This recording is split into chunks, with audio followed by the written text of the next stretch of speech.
السلام علیکم ورحمۃ اللہ وبرکاتہ۔ آج 31 مئی دارالعلوم دیوبند کا یوم تاسیس ہے۔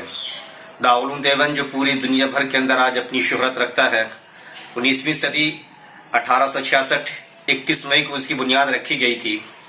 اس کے اپنے کیا کردار رہے ہیں، وہ الگ الگ پہلو سے ماہرین اس کو دیکھتے آئے ہیں اور انشاءاللہ اسے دیکھتے رہیں گے۔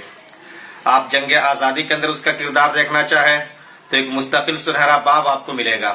اسی طریقے سے محدثین، مفسرین، متکلمین، فقہا اور پھر ادباء، شعراء تک کو آپ دیکھیں گے تو وہاں سے اس کی کھیپ تیار ہوتی ہوئی آپ کو ملے گی۔ مجھے جو چند ساتھیوں نے کہا ہے وہ بانی دارالعلوم دیوبند، ان کے حوالے سے چند باتیں مجھے عرض کرنے کے لیے کہا گیا، میں وہی باتیں عرض کرنا چاہوں گا۔ سب سے پہلی بات تو یہ میں آپ کو بتا دوں کہ منطق اور فلسفہ ایک مسلم اور مانا ہوا علم ہے، بہرحال فن ہے یہ۔ علامہ غزالی نے منطق کے بارے میں تو یہاں تک کہا تھا کہ من لم یعرف المنطق فلا ثقۃ له فی العلوم اصلا، کہ جس کو منطق کے بارے میں گیان نہیں، علم نہیں، شدھ بدھ نہیں، وہ سمجھ لو کہ دیگر علوم و فنون میں بھی کوئی پختگی اس کو نہیں حاصل ہو سکتی۔ خیر، تو ان فنون کے حوالے سے میں یہ کہنا چاہوں گا کہ بہت سے لوگوں نے یہ اعتراضات کیے حکماء اسلام پر، عقلاء اسلام کے اوپر، کہ جو ارسطو نے چھوڑا تھا اسی کو یہ لوگ قلی بن کر کے ڈھوتے رہے۔ بہت سے مغربی مفکرین نے یہ بات کہی، شبلی صاحب نے ان کی باتوں کو کوٹ بھی کیا اور جواب بھی دیا۔ شبلی صاحب نے لکھا اس بات کو کہ یہ کہنا غلط ہے۔ ارسطو کے جو بھی فنون ہم تک آئے تھے، خاص طور پہ منطق کے حوالے سے، تو اس میں اگر دیکھا جائے تو تصورات و تصدیقات دونوں خط بند تھے۔ اس کو الگ الگ اگر کیا ہے، کیٹیگری وائز اگر الگ الگ کیا ہے تو حکماء اسلام نے کیا ہے۔ اسی پہ میں مزید کچھ باتیں عرض کرنا چاہوں گا حضرت نانوتوی کے حوالے سے۔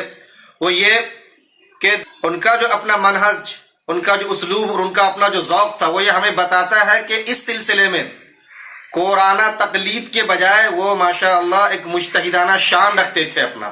آپ کبھی ان کے تمام تر جو بھی رسائل اب تک سامنے میں آئے ان کو پڑھیں تو محسوس یہ کریں گے کہ جو منطقی حضرات مقولات عشرہ کے جو بحث کرتے ہیں، جہاں پہ جوہر سے لے کر کے مزید 10 چیزوں کو جو گنواتے ہیں، کم ہے، کیف ہے، عرض ہے، فعل ہے، انفعال ہے، وضع ہے، ملک ہے، زمان ہے، مکان ہے، یہ ساری چیزوں کو جہاں پہ بحث آتی ہے وہاں پہ آپ دیکھیں گے یہ 10 تک کوئی سب لے کے چلتے ہیں۔ اور پھر جب جوہر کی بات آتی ہے تو اس کی جو مثال اور اس کی جو تعریف کی جاتی ہے قائم بالذات کے حوالے سے، پھر اس کے تحت میں جنس آتی ہے جس میں مطلق، جس کو قابل للابعاد الثلاثہ، پھر اس کے تحت میں آتا ہے جس میں نامی، پھر اس کے تحت میں حیوان حساس متحرک بالارادہ وغیرہ کی جو بحث آتی ہے، یہی ساری چیزیں ملتی ہیں۔ لیکن حضرت نانوتوی علیہ رحمہ یہ کہتے ہیں کہ نہیں، جوہر سے اوپر بھی ایک جوہر الجوہر ہے، اور وہ ہے وجود، جس کو جنس الاجناس بھی کہہ سکتے ہیں۔ تو اب یہاں پہ دیکھیں کہ انہوں نے مجتہدانہ شان کو عمل میں لایا ہے اور ایک چیز ہمیں دنیا والوں کو دی، اور یہ بالکل صحیح ہے کہ جوہر بھی بہرحال اگر کوئی چیز قائم بالذات ہے تو اس سے پہلے اس کا ہونا تو ثابت کیا جائے گا نا۔ تو یہ چیز انہوں نے ایک مجتہدانہ شان کو سامنے رکھتے ہوئے کہی۔ نو کی جہاں پہ بحث آتی ہے تو بہرحال حیوان جس کی کیٹیگری میں حساس متحرک بالارادہ، دنیا جان کی ساری حساس چیزیں آ جاتی ہیں، اور پھر اس کی جو تفصیل کرتے ہیں غنم سے، بقر سے، انسان سے، اور ایک حیوان ساحل، حیوان سافل، حیوان مفترس، حیوان ناطق کی بحث جو کرتے ہیں، اور یہاں سے سارے لوگ اس کو نو مانتے ہیں۔ حضرت نانوتوی علیہ رحمہ کا کہنا یہ تھا کہ جی نہیں، انسان کو بہرحال جنس ہی مانا جائے جس میں عورت مرد سب آتے ہیں، اور پھر وہاں پہ عاقل اور غیر عاقل، یعنی کہ جو صحیح الدماغ ہے اس کو، اور جو غیر صحیح الدماغ یعنی پاگل اور مجانین جو لوگ ہوتے ہیں اس کو، یہ دو کیٹیگری الگ الگ کر کے دو الگ نو بنایا جائے انسان کو جنس مان کر کے۔ تو گویا کہ نو کے اندر بھی انہوں نے آ کر کے تخصیص کر کے یہ بتلایا کہ اصل یہ ہونا چاہیے۔ تو یہاں پہ ان کی مجتہدانہ شان کو ہم اور آپ دیکھ سکتے ہیں۔ اور اسی کڑی کو اگر آگے ہم بڑھاتے ہیں تو میں آپ کو یہ بتا دوں کہ حضرت نے اپنے طور سے جو ان کے جدلیاتی براہین ہوا کرتے تھے، مشہورات مسلمات جو ان کے اپنے ہوتے تھے، اور پھر اس کے ساتھ ساتھ جو ان کی تمثیلات ہوا کرتی تھی، اس سے انہوں نے بڑا کام لیا۔ کام اس طریقے سے انہوں نے لیا ہے کہ بطور خاص وجود باری تعالی، آقا صلی اللہ علیہ وسلم کی رسالت اور ختمیت کا پورا معقول انداز سے دفاع اور دیگر چیزیں انہوں نے اس انداز سے پیش کی ہیں کہ عقل حیران رہ جاتی ہے۔ وجود باری تعالیٰ کے حوالے سے جو انہوں نے بحث کی ہے، بڑی شاندار بحث ان کی جا کے حجت الاسلام کے اندر آپ دیکھ سکتے ہیں، جہاں پہ اتصاف ذاتی اور اتصاف عرضی کی جو انہوں نے بحث کی ہے، کتنی معقول انداز سے بحثیں کی، جو آج کے بھی عقلاء اور حکماء اس بات کو لے کے آگے بڑھاتے رہتے ہیں اور اس کے اوپر اپنی بنیادیں رکھتے ہیں۔ انہوں نے وجود اور عدم سے جو بحث کی اور بتایا کہ دیکھیے اتصاف ذاتی وہ ہوتی ہے جو ذاتی طور پہ اپنے آپ میں کسی کا محتاج نہیں ہوتا، اس کی وجہ سے دوسری چیزیں اس کی محتاج ہوتی ہیں، جس کو عرضی کہتے ہیں باضابطہ۔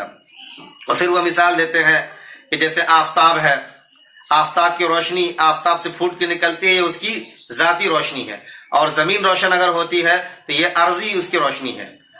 اب اسی طریقے سے انہوں نے مثال آگے بڑھاتے ہوئے دیا کہ آپ دیکھ لیجئے کہ جب سورج کی روشنی پڑتی ہے تو زمین روشن ہو جاتی ہے، اور جب سورج بہرحال اپنی روشنی کو لے کے دور چلا جاتا ہے تو زمین پھر تاریک ہو جاتی ہے۔ تو زمین کا روشن ہونا اور اس کا تاریک ہونا یہ اس بات کی دلیل ہے کہ کوئی اور ہے جو اس کو روشنی دے رہی ہے اور اس سے روشنی کو دور لے جا رہی ہے۔ اسی طریقے سے ہم دیکھتے ہیں کہ ایک انسان دنیا میں آتا ہے اور چلا جاتا ہے، آنے سے پہلے معدوم، آ کر کے جب چلا جاتا پھر معدوم۔ تو یہ جو دو عدمین ہے، دو معدومیت ہے، یہ بتاتا ہے کہ بیچ میں جو اس کا وجود ہوا ہے یہ عارضی تھا، کیونکہ اگر ذاتی ہوتا تو یہ رہتا، کسی کو دور ہو جانے سے یا دور کر دینے سے ختم نہیں ہوتا، لیکن یہ آتا ہے پھر چلا جاتا، اس کا مطلب کوئی بھیج رہا ہے اور کوئی اس کو لے جا رہا ہے۔ جو وجود ذاتی اس کو لے جا رہا ہے اور بہرحال اس کو رکھ رہا ہے، اسی وجود ذاتی کو وجود باری تعالی ہم کہتے ہیں، اور اس طریقے سے باری تعالیٰ کا انہوں نے اس بات کیا ہے۔ بلکہ ختم نبوت کے حوالے سے میں بتا دوں، آقا صلی اللہ علیہ وسلم کا جو اثر ابن عباس کو لے کے کافی ہنگامہ ہوا، اور آج ہمارے بریلوی بھائی اس کے اوپر کافی اعتراض بھی کرتے ہیں۔ انہوں نے دو باتیں کہی تھی، ایک بات تو یہ کہ انبیاء کرام کا جو اپنا ان کے متبوعین پہ اور ان کے جو ماننے والے ہوتے ہیں، ان کے فالوورز ہوتے ہیں، ان کے اوپر جو ان کی برتری ہوتی ہے، ان کی فوقیت اور فضیلت ہوتی ہے، وہ علم کی وجہ سے ہوتی ہے۔ عبادت میں بظاہر امت بہرحال اپنے نبی سے بڑھ جاتی ہے، اور ایسا ہوتا بھی ہے۔ آقا صلی اللہ علیہ وسلم جتنے حج کیے ہیں اس سے کہیں زیادہ بظاہر دیکھیں گے تو ان کی امتی حج کر رہی ہیں، ان سے زیادہ جن کو عمر ملی ہے وہی نوافل اور تہجد پڑھ رہے ہیں۔ تو بظاہر ایسا لگتا ہے، لیکن بباطن ایسا نہیں ہو سکتا۔ اس کو انہوں نے عقلی طور سے مبرہن کیا اور اس کو مضبوط طریقے سے انہوں نے دلائل فراہم کیے۔ ان کا کہنا ہے کہ بھائی عبادت کے اندر ہم کم اور کیف ان دو چیز کو دیکھیں گے نا، مقولات میں جا کر کے کمیت میں ہزاروں رکعت آپ کو مل جائیں گی کہ ہاں یہ زیادہ ہے، لیکن کیفیت میں بہرحال جو نبی 2 رکعت پڑھیں گے اس کے مقابلے میں کچھ بھی نہیں، کیونکہ عبادت اصل تواضع کا نام ہے۔ تواضع پھوٹ کے نکلتی ہے کب؟ عظمت سے۔ اور کسی چیز کی عظمت کب ہوتی ہے؟ جب اس کو جانتے ہیں، اس کی معرفت ہوتی ہے۔ اور معرفت کب ہوتی ہے؟ جب اس کا علم ہو ہمیں۔ ایک دیہاتی یا 1000 دیہاتی 1000 بار دل کے بارے میں کچھ بولے کہ اس کا یہ فنکشن ہے، اس کا یہ علاج ہے، کچھ سمجھ میں نہیں آنے والا، لیکن ایک ڈاکٹر جو اس کو بہرحال دیکھ رہا ہوتا ہے، اس کے فنکشن سے واقف ہوتا ہے، وہ جب بولتا ہے تو اس کی بات کچھ اور ہوتی ہے۔ اسی طریقے سے آقا صلی اللہ علیہ وسلم پہ وحی کا نزول ہوتا رہا، معراج پہ گئے، رؤیت باری یا دیدار باری سے وہ مشرف ہوئے۔ ان کی جو عبادت ہوگی، جو عظمت ہوگی، جو تواضع ہوگی، اس کے سامنے میں کس کا کیا کچھ ہونے والا؟ کچھ نہیں۔ تو بظاہر زیادہ دکھے لیکن بباطن اس کے سامنے میں کچھ بھی نہیں، اور اس کی وجہ کیا ہے؟ وہ تواضع، وہ عظمت، وہ معرفت اور وہ علم۔ اس انداز سے انہوں نے اس بات کی جو ہے توجیہ کی، اور بالکل معقول انداز سے اس بات کو سمجھا دیا، تاکہ لوگ یہ نہ کہیں کہ دیکھو نبی سے بڑھ کر کے اس نے عبادت کی تھی، تو نبی کی اس کی عبادت کے سامنے میں کیا مجال، کیا اوقات، نعوذ باللہ۔ اسی کے ساتھ ساتھ تحذیر الناس کو لے کے کافی ہنگامہ کیا گیا۔ اسی میں جو عبارت آتی ہے جات میں آپ صلی اللہ علیہ وسلم کی ختمیت کو لے کے بحث کرتے ہیں وہ، اور وہ ثابت کرتے ہیں کہ آپ صلی اللہ علیہ وسلم کی رسالت یہ بالذات ہے، دیگر انبیاء کی رسالت یہ بالعرض ہے۔ اور وہاں بھی بحث آتی ہے بھائی کہ آپ صلی اللہ علیہ وسلم سب سے آخر میں آئے ہیں، اور آخری میں ہم دیکھتے ہیں ایک عوام دیکھ سکتے ہیں کہ صف کے اندر جا کے دیکھ لیجیے، مسجد میں پہلی صف کی فضیلت کچھ اور ہوتی ہے، آخری صف کی فضیلت کچھ اور ہوتی ہے۔ تو کیا آقا صلی اللہ علیہ وسلم کا معاملہ بھی ایسا ہے کہ بعد میں آئے اس لیے اس کی کوئی فضیلت نہیں ہو سکتی؟ تو انہوں نے اس بات کو ثابت کیا کہ نہیں، آپ اول بھی ہے، آخر بھی ہے۔ اول آپ وجود کے لحاظ سے ہے اور آخر آپ ظہور کے لحاظ سے ہے۔ اور تفصیل میں نہیں جاؤں گا، بس یوں سمجھ لیجئے کہ انہوں نے جو مثال دے کے سمجھایا ہے کہ آپ دائرہ بناتے ہیں اور اس کے بیچ میں ایک نقطہ اس کا مرکز ہوتا ہے، جس پہ پورا دائرہ وہ گھوم رہا ہوتا ہے، اور اس کا محور اور مرکز ہوتا ہے۔ آقا صلی اللہ علیہ وسلم کی ذات بھی مرکز و محور تھی، اور یہ دائرے کے اندر آنے والے سارے کے سارے انبیاء کرام ہیں۔ اور جب ہم کسی چیز کو مان لیجئے یہاں پہ انگلی رکھ کر کے اور رکاب کو ہم گھماتے ہیں، تو اس کو جو رکھتے ہیں ہم اس وقت میں اس کا نقطہ مرکز نہیں بنتا، لیکن رکھا پہلے اس کو جاتا ہے اور بعد میں گھوم کر کے دائرہ بنتا ہے۔ جب دائرہ بن جاتا ہے تو پھر اپنے آپ یہ نقطہ سب کے بیچ میں ثابت ہو جاتا ہے۔ تو پہلے ہم رکھے تھے اس وقت دکھ نہیں رہا تھا، لیکن جب دائرہ بن جاتا تب یہ دکھنے لگتا ہے۔ تو رکھا پہلے اس کو جاتا ہے، یہ وجود ہے، اور جب دائرہ بن جاتا ہے تو ظہور میں آ کر کے وہ سب کے بیچ میں دکھنے لگتا ہے۔ آقا صلی اللہ علیہ وسلم کی ذات مبارکہ اور ان کی رسالت کا معاملہ بھی ایسا ہی ہے۔ تو عبادت کے حوالے سے، علم کے حوالے سے، آپ کی ختمیت کے حوالے سے، اول و آخر کے حوالے سے جو فلسفیانہ انداز انہوں نے اپنایا، جو مجتہدانہ شان انہوں نے دکھلایا ہے، یہ ہم سب آنے والی نسلوں کے لیے ایک بڑی چیز ہے۔ اس کو ہم اس انداز سے لیں، دور حاضر کی جو بھی شکوک و شبہات ہے، جو بھی الحاد اور دہریت ہے، ان کے بتائے فلسفے کے مطابق ہم ان کا بہتر طریقے سے تجزیہ کریں، تحلیل کریں، اور لوگوں کے شکوک و شبہات کو دور کرنے کے لیے ان کے پیش کردہ فلسفے سے، ان کے پیش کردہ تمثیلات سے، ان کے حصول سے ہمیں فائدہ اٹھانا چاہیے۔ یہ نسل نو کے لیے ہماری ایک بہرحال پیغام بھی ہے اور ایک سبق بھی۔ جزاک اللہ خیر۔